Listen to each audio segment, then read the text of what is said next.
আগামীকাল থেকে অবশ্যই পড়তে বসবো। দূর, এখন ভাল লাগছে না, একটু বন্ধুদের সাথে আড্ডা দিয়ে আসি, তারপর পড়তে বসবো। শরীরটা যেন কেমন করছে, একটু ঘুমিয়ে নিই, ঘুম থেকে উঠে পড়তে বসবো।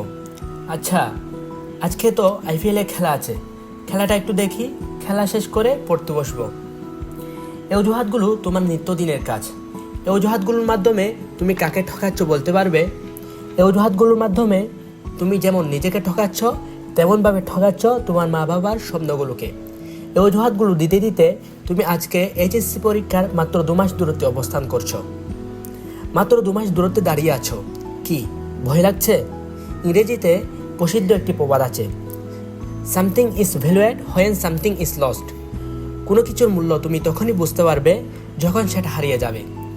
এই যে সময় তুমি নষ্ট করছো, সময়গুলো তোমার জীবন থেকে হারিয়ে যাচ্ছে। বিশ্বাস করো, এর একটা সেকেন্ডও তুমি আর ফিরে পাবে না। এখনো সময় আছে, একটু সিরিয়াস হও। তুমি যদি এখন থেকেও শুরু করো, বিশ্বাস করো ভাইয়া, তুমি অবশ্যই পারবে। একটা রুটিন অনুযায়ী প্রতিদিন তুমি 6 থেকে 7 ঘন্টা পড়াশোনা করো। আমি তোমাকে কথা দিলাম, তুমি অবশ্যই পারবে।